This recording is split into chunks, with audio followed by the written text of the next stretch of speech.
Assalamualaikum warahmatullahi wabarakatuh. Pada video kali ini kami akan menjelaskan mengenai faktor yang mempengaruhi bentuk hierarki dalam desain organisasi. Sebelumnya, saya akan mengenalkan anggota kelompok kami. Yang pertama adalah Lutfi Aryadi Prayoga, saya sendiri, kemudian Vita Hidayatul Insani, Seri Restalina, dan terakhir Rizky Pratama Panggabean. Diferensiasi horizontal. Diferensiasi horizontal adalah konsep dalam menjalankan manajemen organisasi yang mengacu pada perbedaan fungsi, tugas atau spesialisasi antar unit atau departemen di dalam organisasi. Ini menciptakan beragam hierarki yang berbeda di seluruh organisasi sesuai dengan perbedaan ini, memungkinkan pengelolaan yang lebih efisien dan fokus.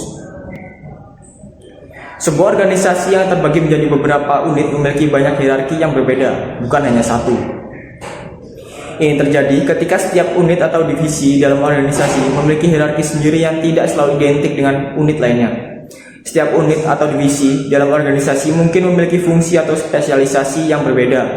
Misalnya, departemen produksi, pemasaran, keuangan, dan sumber daya manusia mungkin memiliki hierarki yang berbeda karena tugas dan tanggung jawab mereka sangat beragam. Hierarki dalam departemen produksi akan lebih fokus pada pengelolaan proses produksi, sementara departemen pemasaran akan lebih berorientasi pada strategi pemasaran.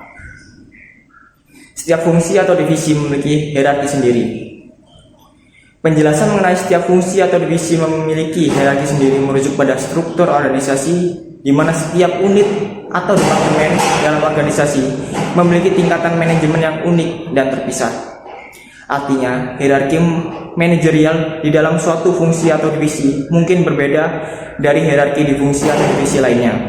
Ini terjadi ketika tugas tanggung jawab atau spesialisasi berbeda antar unit tersebut.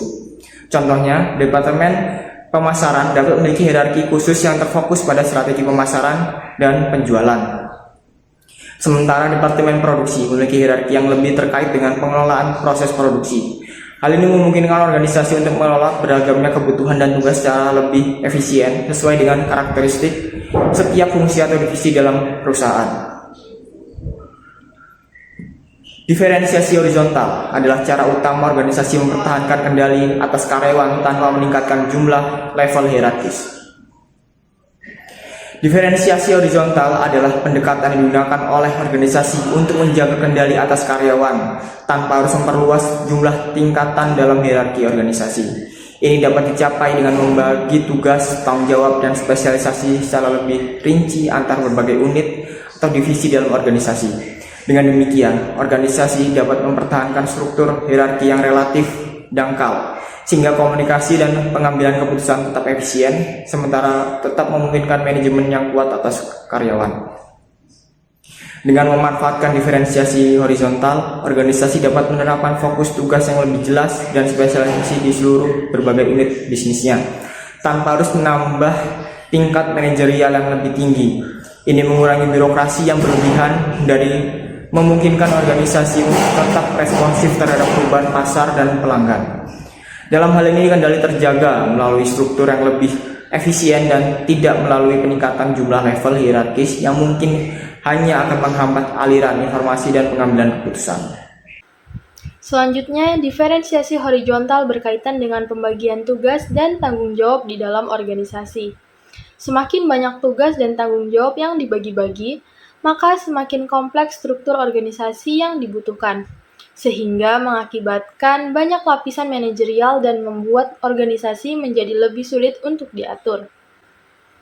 Kemudian keuntungan dari faktor desentralisasi yaitu dapat menanggapi perubahan dengan cepat, memotivasi karyawan untuk memberikan kesempatan dalam pengambilan keputusan, dan memberikan masukan lebih rinci bagi pengambilan keputusan, serta memberi peluang pelatihan bagi manajer tingkat rendah.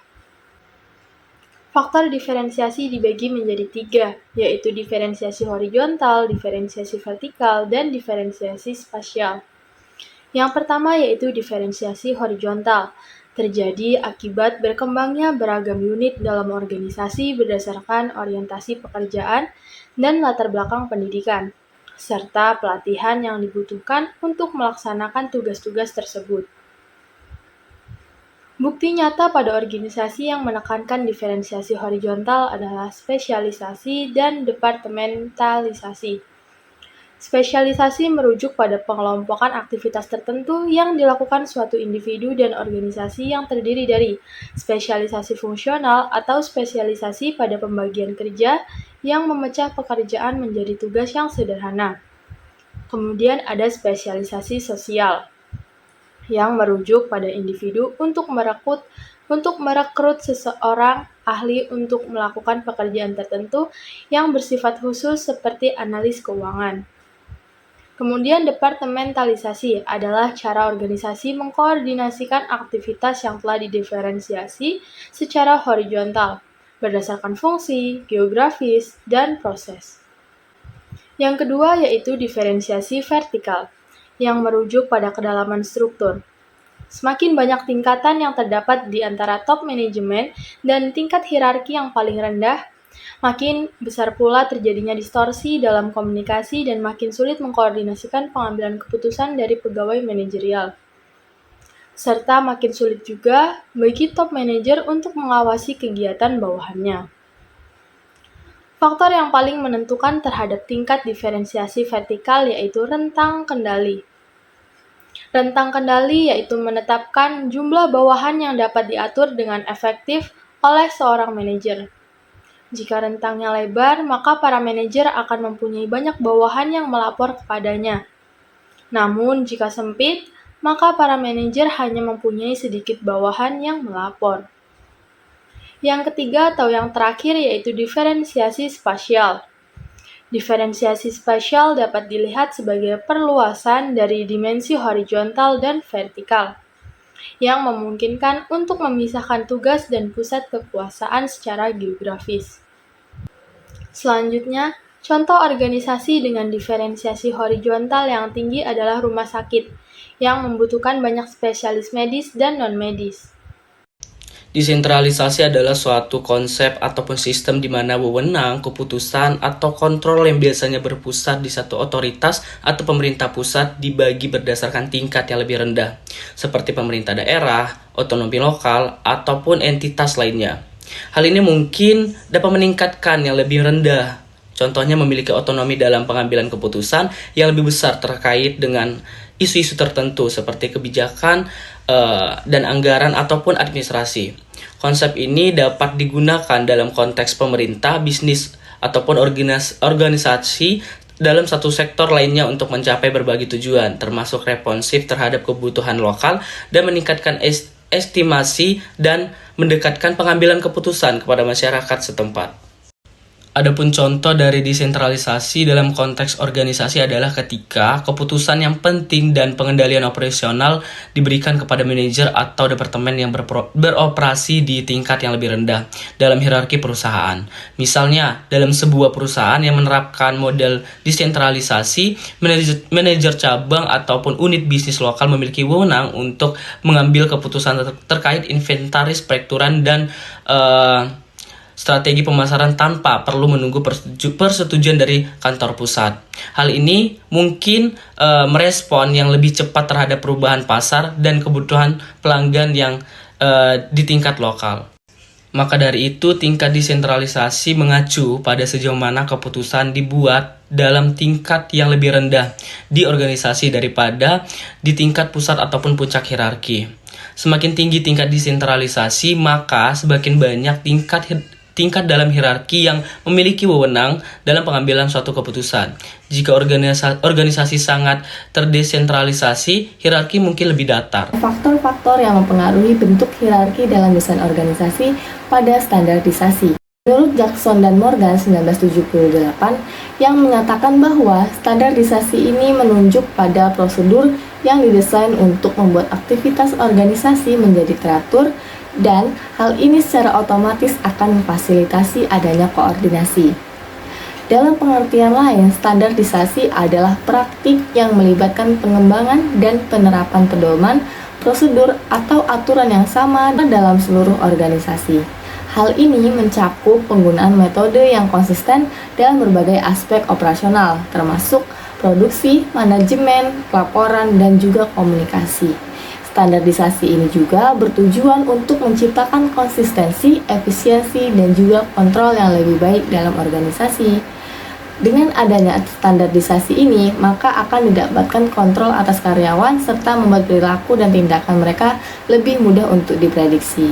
Tingkat standarisasi ini melibatkan sejauh mana proses dan juga prosedur dalam organisasi diatur atau diatur sesuai dengan aturan tertentu.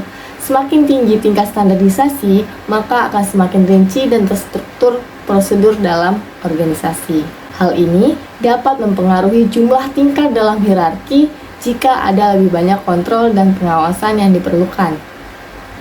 Ketika organisasi tersebut beroperasi dalam lingkungan yang sangat terstandarisasi, maka hierarki akan mungkin lebih terpusat dengan pengambilan keputusan yang sangat terstruktur dan penerapan ketat terhadap standar.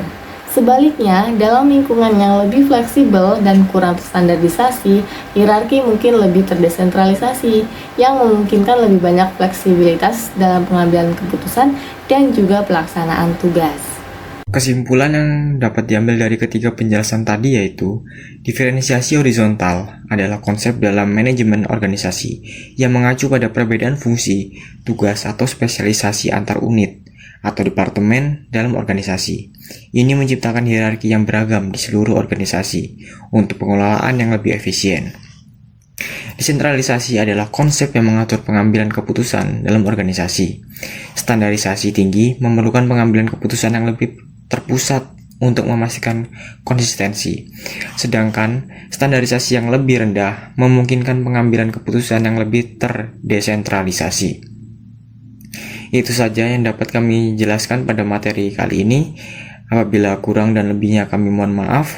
Wassalamualaikum warahmatullahi wabarakatuh. Audio Jungle.